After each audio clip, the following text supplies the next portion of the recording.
나무 묘호랭개교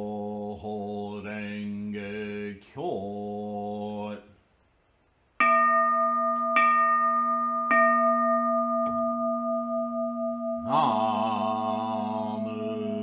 묘호랭개교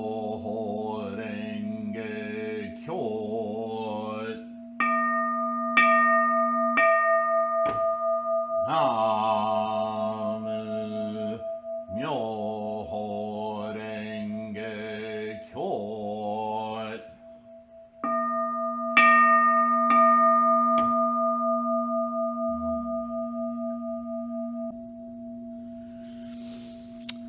Hello, everyone. Namo Myoho Renge Kyo. So glad you could be here to listen and watch. Download the podcast, watch at your convenience. Hopefully, you're healthy, safe, and right off the bat, congratulations for continuing your study, strengthening your practice every day. Namo Myoho Renge Kyo. I'm going to return to something we've talked about before. I haven't spent a lot of time on it, and maybe we'll delve into it more it's in the next couple of days, is Nagarjuna's 12 gates. For Nagarjuna, I want to give you another analogy. You know, this is a period in Buddhist scholarship very focused on the perfection of wisdom teachings, the early Mahayana teachings. All of Buddhism is concerned with the mind and how we exist in samsara and how we develop within samsara with all of its attachments and signifiers and identification and attachments, and how while we course in that reality, in this reality, with an enlightened mind, an awakened mind, a mind that sees things, that transcends the samsaric identification of everything and sees everything as it truly is. My little dog's here with me again. So pardon my distractions.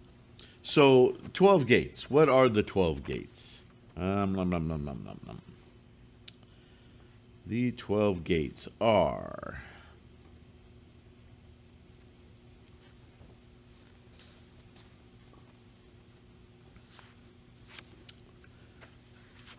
Should have had this bookmarked. Okay.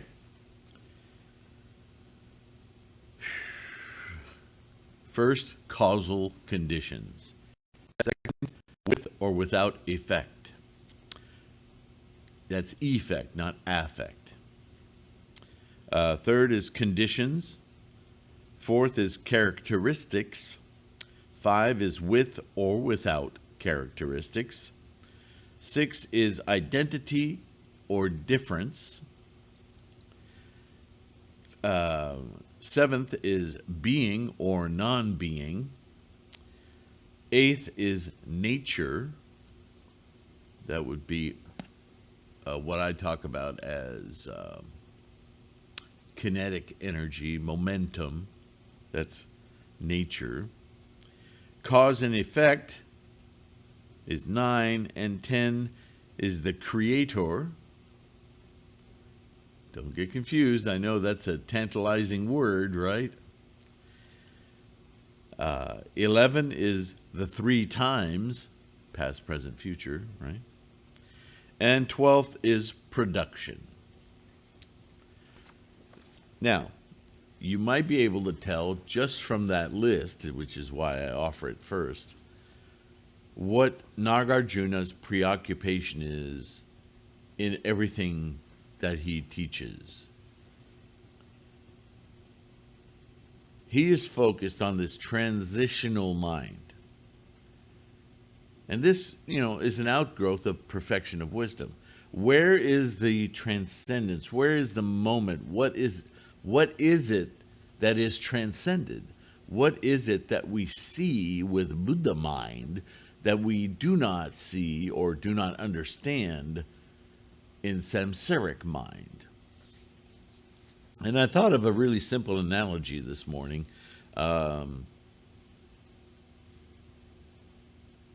Is a window screen. I don't know. They probably look differently depending on where in the world that you live. Some places in the world don't even probably understand what I'm saying. But everybody, I think, certainly those of you who are listening to this podcast or watching this podcast, are familiar with the fabric that gets stretched onto a frame and put in a window, or maybe stretched across an opening on a patio or a back porch or a deck, where we want to keep insects from coming in, like even a net over a bed in some countries, not even a window. It's a fabric that's, if you look at it closely, is a tough fabric that's woven into open squares, so there's little holes between the squares, right? Sometimes it's charcoal colored, sometimes it's a lighter gray, sometimes it's white, an off-white. But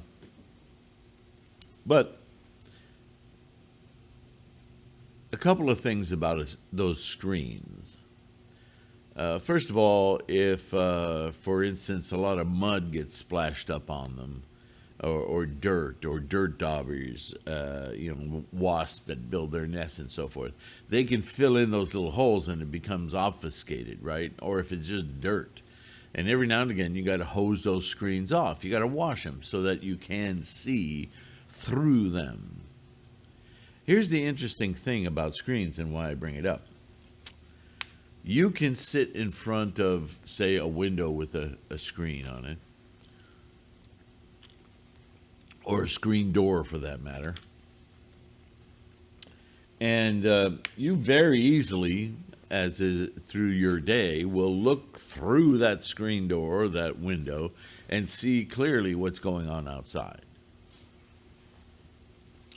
But if all you do, just standing there in the same moment, shift the focus of your eyes to the distance of the screen itself, you perceive the screen and you see the little dots of light that are coming through it, but you don't really see what's on the other side of the screen because you're very much in your focal length preoccupied with the screen itself. So even though you're looking at the screen itself and you see light coming through the holes, what you see is the screen. And it's not until you adjust your focus that all those different colors of light resolve into solid forms that you can see what is there. Now, I'm not talking about the porch and the front yard that you see every day, because your memory will do a good job of filling in what those blobs of light are. But I think you understand my meaning, is that if you were intent on focusing on the screen and someone you don't know walked up to 5 feet from the door, you could tell movement that someone walked up, but you would immediately shift your focus away from the screen so that you could peer through it and see who'd walked up to the door. Do you see where I'm getting? Samsara is like the screen. And awakening, enlightenment, is like focusing off of the screen to peer at what is reality. Does that make sense? There's a mental shift there. Yes, you can say it's just adjusting my eyes, but you understand, your eyes aren't independent of you. They don't do what they want. They are functioning as a light gathering machine with sending impressions of that light to the brain, and the brain is dealing with the forms and what they are and how to relate to them and identifying them. Your eyes don't identify them. This is why in Buddhism we talk about eye consciousness, The consciousness doesn't happen with the I. The I is the apparatus to get us to a point where we can be conscious of something. So the mechanism of consciousness is thingifying. Do you see? So to peer through the screen requires a refocus, an awakening, a shift from the thing, which is the screen, albeit to another thing. But to use the analogy, this shift from the screen mind to the discarding the screen information to peer through it and make our information based on what is seen through the screen, not of the screen. This is a mental shift. And this is the same kind of mental shift that Perfection of Wisdom talks about all the time. And Nagarjuna is trying to nail it down in specifics. So this is Nagarjuna's field of study, if you will, is how to break down the illusion of the solid screen that we have invented as our perceptive filter, samsara, that seems so solid to us, and rather break down that solidity so we can then focus not on what's beyond the screen, but what is it that all those little points of light represent. I changed the analogy, didn't I? See, the screen and what's outside the screen are both things. That's a samsaric game. Where Nagarjuna is focused, pun intended, is that the screen identifies, even though we don't think about it, points of light. We identify with the fabric and the holes of the screen, samsara. But there's all these points of light that aren't so much form as they are formation, potential form. Can we grasp those points of light without resorting to creating the form? So we go, now I know what that is. Identification, solidifying, right? It's a tricky little line of perception to cross. Especially dry today. So, all of these terms, these gates, if you think of them in that way, the gates are like the little holes in the screen. How do we transcend? What does it look like to transcend? What are we transcending of our samsaric reality in order to perceive the energy of formations at work without then resorting again to making a form out of it? Go, ta-da, couch. Right? What if the couch is the screen? What can we see? What can we tell about couchness that is much more to the point of reality? What is the nature of couchness? Because there's this form in front of us that we've already identified and put thousands of associations with. What is couchness? What is it that creates couchness? Yes, there's a couch there. Nothing new about that. That's samsara. It's real. But it's real in a perceived sense that's limited to thingifying. What if we could push our perception beyond the obvious structure of physical samsara to then see with a new idea, a new mind, how the formations of everything we experience in life are really a soup of energy instantiating different forms. What if we could see the creator and the created and see beyond those to just what is the foundational truth of everything, all phenomena? I know I just jumped through some terms there, right? But he brought up creator. What is a creator?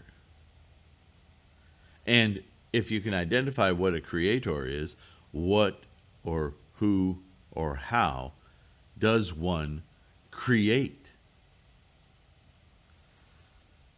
Now, if you can peer all the way into, and I've already given the game away several times, not only in this video, but in many, many videos. If you could see that everything in your environs, which itself, anyway, we'll get back to that, is just these masses of energy. Imagine, for instance, everything made of photons. It's just energy, different forms, different behaviors of energy. So everything around you suddenly becomes, with a different eye, consciousness, everything becomes a cloud of implied formations, like the couch or a painting or a wall or a stool. It's just a bound up set of energies just twinkling there. We know with our samsaric mind, that's a stool, I can sit on it. But we know with our Buddha mind, there's just a formation that's constantly roiling away in its activity. We can still sit on it, but it's kind of fun. It's different because we realize we're just floating on energies.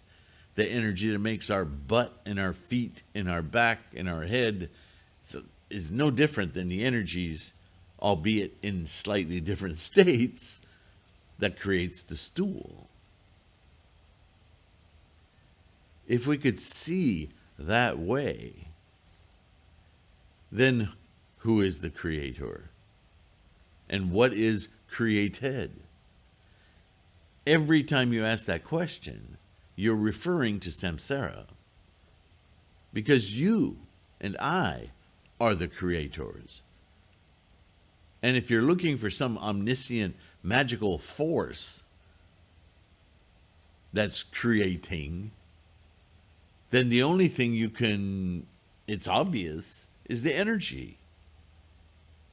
But you, with your mind of samsara, are choosing how to experience that creation. You solidify it. You make it a thing. I make it a thing. But if I could see beyond that utilitarian view to the actual process of being, it's just forms of energy. Everything is just forms, magnitudes, states of energy. Every atom, every molecule, every particle is itself a definition of energies. But with our screen of samsara in front of us, we formulate all of this information as solid. I mean, you're going to learn the same thing in chemistry class. That everything that we encounter, remember the term density? It's just more or less how compact the molecules and the assemblage of molecules and particles and atoms coexist in a certain space-time. Everything is space-time. We need to stop saying, how much space does this take? How much space do you need? It's space-time. It's time-space. Time-space. Everything is time-space. If we just shift the language a little bit, we're far closer to understanding what's really going on. So what's the point of all this? We can dig and dig and dig into this mind shift, and it's fascinating. We can create all sorts of word salads to satisfy ourselves that we now have a mind that understands. What's the point? Well, this is why Nagarjuna is important to the arc of Buddhist scholarship. Because the point of all of this, to really, really get it, to get your mind to stop adhering to solidity all the time, enraptured in form, and rather shift to a perception of formlessness. Just moment, point, birth that. Everything is just constantly roiling as a process of being.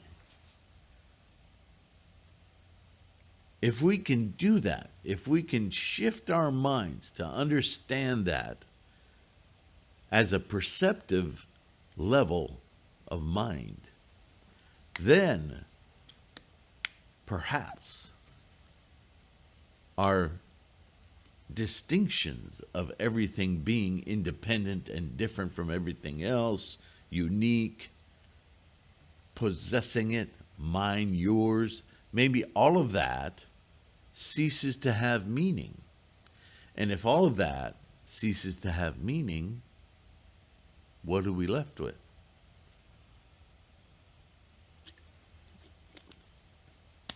Equanimity. In simple terms, if everything ceases to be differentiated, different, this, not that, that, not this, if everything becomes equanimous, everything is just different shapes of clouds. You know, it's like we lay on the ground, we look up at the clouds, and we joke with each other. That one looks like a dog. That one looks like a teddy bear. We know we're looking at clouds, right? But we can see forms. Clouds are forms. That's our samsaric tool, right? But you can look out at the sky on any given day and see clouds of innumerable types, and yet we call them clouds. They're all clouds. So it's not that hard for us to do. But if we could do that with everything in life, then what would be prejudice? What would be predilection? What would be scary? What would be friendly? What would be mine? What would be yours? If I see a dog in the clouds and you look at the same clouds and you see a teddy bear, are we arguing? No, that's a dog.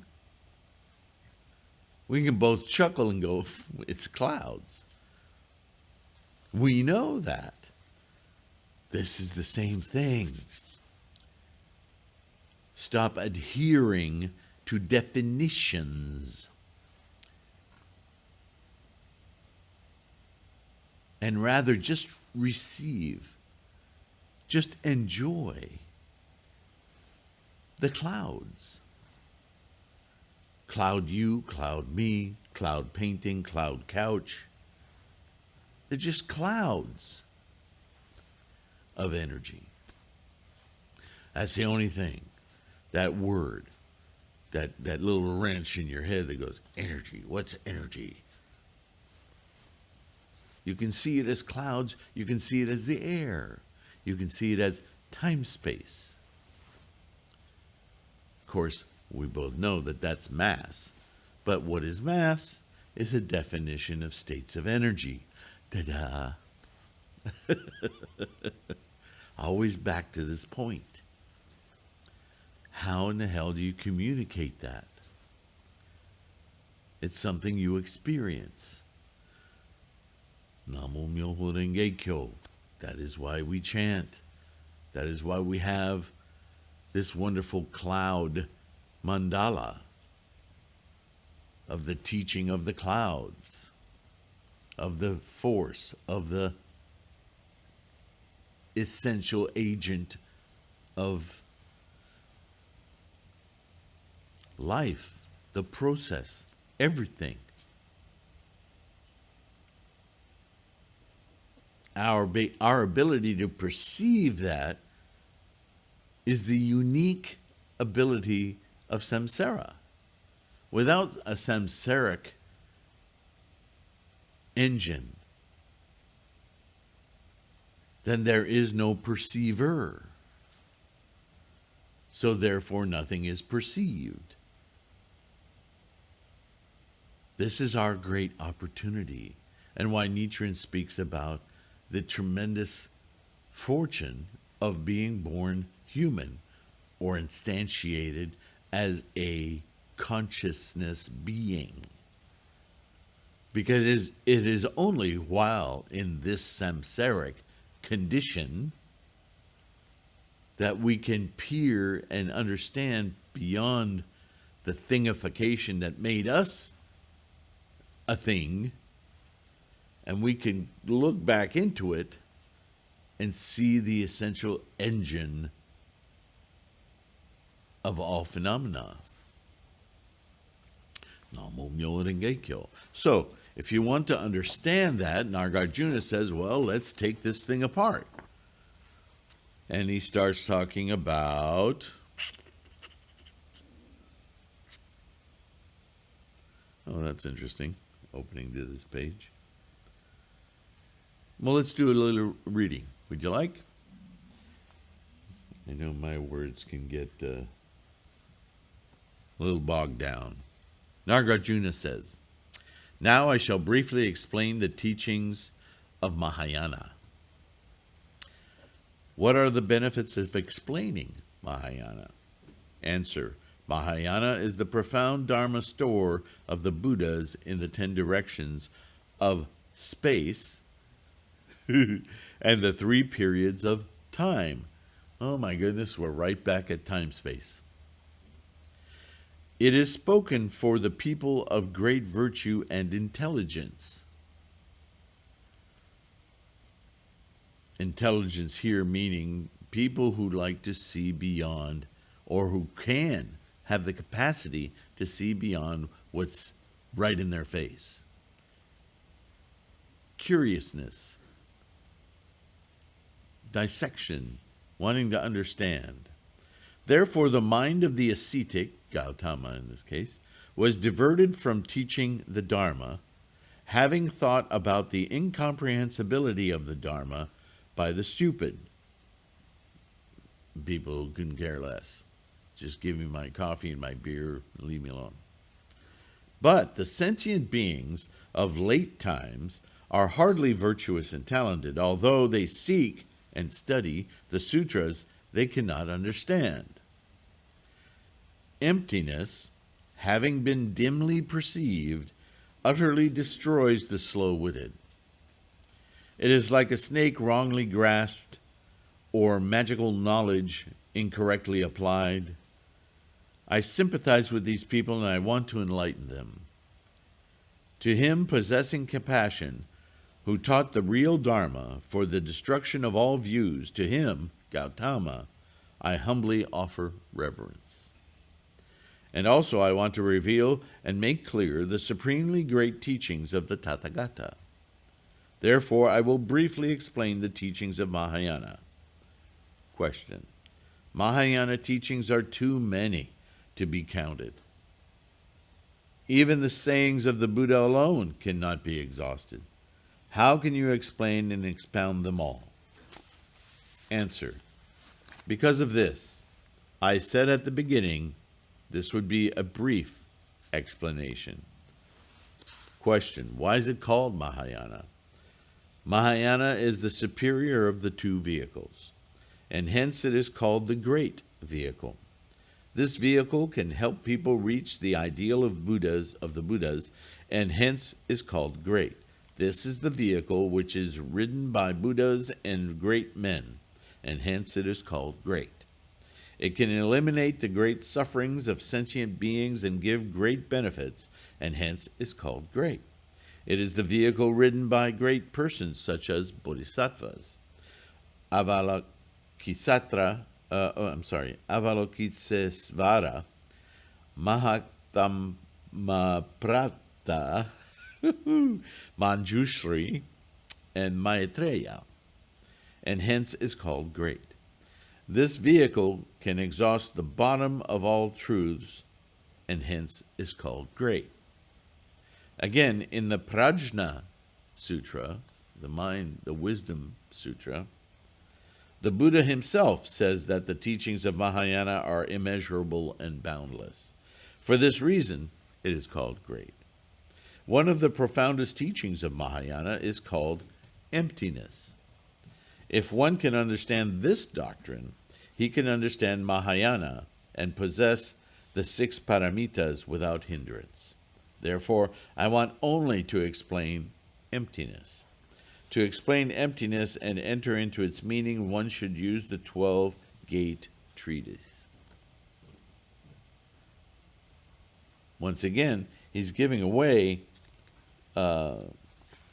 exactly why he is proposing 12 gates. It's not because the 12 gates are the things to learn specifically. The gates are the holes in the screen. We're constantly looking at that window screen, the door screen, and we are getting little twinkles of light, and we discount that for the screen.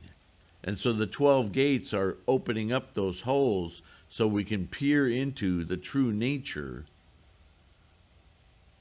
of life rather than being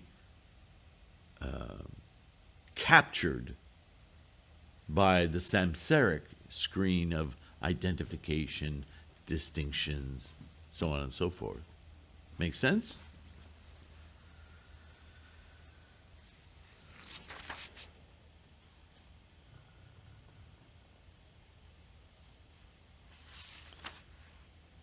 The first gate is concerned with causal conditions. It is said, things are produced from various conditions, and hence have no self-nature.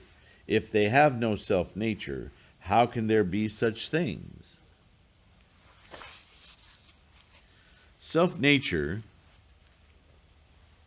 is the key concept Nagarjuna wants to refute. He is against the ontologization of any entity or object. A similar issue is examined in the middle treatise. Emptiness here means without self-nature or without own essence. There are 4 conditioning causes. A cause, hetu, objects of sensation, immediately preceding condition, and of course the predominant influence. There is no 5th. On the one hand, the product consists in its conditioning causes. On the other hand, the causes do not consist of themselves. How can a product resulting from conditioning causes not consisting of themselves be consisting of those causes? Now, here we go. This is classic Nagarjuna, right? So, how can I break that down? The production of a self-existing thing by a conditioning cause is not possible. For being produced through dependence on a cause, a self-existing thing would be something which is produced. How indeed will a self-existing thing become something which is produced? Certainly, a self-existing thing, by definition, is not produced and is independent of anything else. If there is an absence of self-existing thing, how will another existing thing come into being? Certainly, the self-existence of an other existent thing is called other existence. Further, how can a thing exist without either self-existence or other existence? If either self-existence or other existence exists, then an existing thing indeed would be proved. Okay, so what is all that saying? And remember, I prefaced you with word salad. So once you get into the rhythm of understanding the language, and remember, this is a translation of what Nagarjuna is pointing to here, is our thingification of things. So,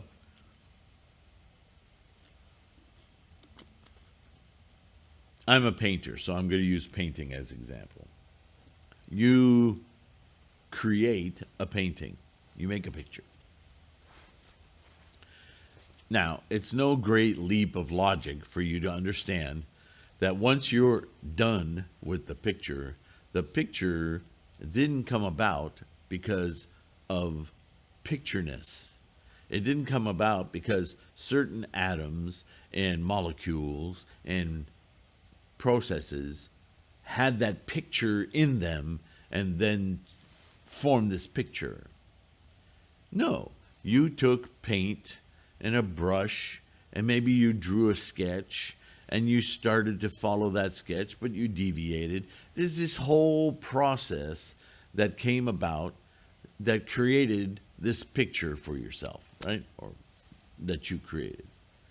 And the causes that he's talking about are you picking up the brush, sweeping the brush through the paint, the crayon or the drawing, the graphite that you use. You understand? All of these things came together to create a picture which is now extant. Although it's extant moment to moment, leaving that aside for the moment. Language is so funny. What he's saying is that that picture didn't come about because that particular picture doesn't exist in and of itself in the universe. It is a constructed thing. It is produced of causes. But now he goes even deeper and he says, but those causes didn't have the thing in it either. Even take it back not to the brush and the paint, but your mental processes. And not just your mental processes about thinking about the picture, but the mental processes that are running your body, closing your hand and fingers around the brush. Dig all the way through your birth, womb energy.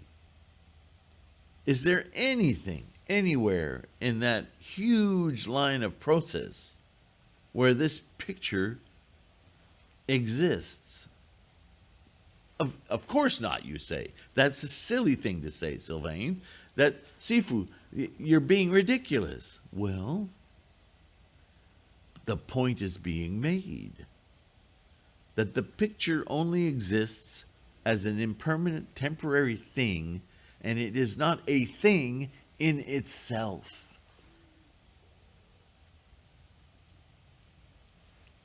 We get stuck there. We're in the screen. But there's the picture. Maybe. In Samsara, there's the picture. But the oils are evaporating. The acrylics are drying, going into the air. The air is eroding the painting, eroding the binders. The painting, the picture is never always there. It's only there in moments. And the causes that influence that painting as you stand back and look at it are ongoing. The evaporation, as I said, the decay, as I said.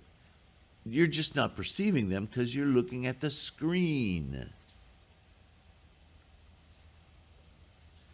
How do we define existence? What exists? And what is process? And can we say that the process gives us, for a brief time, an impression of existence? No, now we're starting to break it down. So there are conditioning causes, the energies of formation, that create an instantiation moment to moment of an enduring form, but that enduring form isn't static. It's itself constantly changing.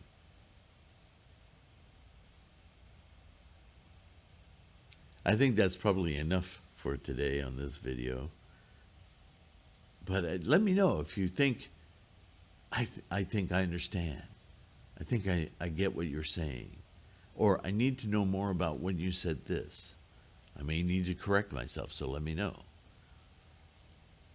But this is as far as I wanted to get in this talk today, is understanding that objective reality is actually quite subjective, and that subjugation to our will to possess. I own this picture. I made this picture. Who?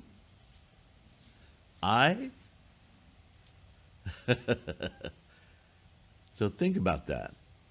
And maybe that way you can begin to understand Nagarjuna's scholarship here, his constant drive to try to dissect for everyone the process of their consciousness so that they have the tools by which to transcend it.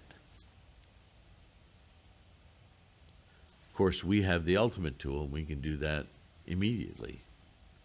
Thank you, Nichiren. Thank you, Shakyamuni, with your Lotus Sutra. We don't have to go through all that pain. It's helpful to know, but that occurs in an instant when we chant Namu Myoho Renge Kyo to this mandala, to open those gates. We open them. That's our Gohonzon. Opens every gate, not just 12. It tears the screen out of the way. So boom, we can see. Always remember, this study is to lend us insights and understanding into the immediacy, the power, the value of Myoho Renge Kyo. We study from the Lotus Sutra point of view, because that is the culmination of where all of this is going. Namo Myoho Renge Kyo. You can study the driving manual every day, all day, for a year. Won't make you a better driver. Myoho Renge Kyo puts you right in the driver's seat. All right, that's enough for today. Thank you for listening. Download the podcast if that helps you. Don't forget threefoldlotus.com. All bunch of free information for you there. The bookstore, I just did a video about that. Like, subscribe, share. Contributors in support for this school.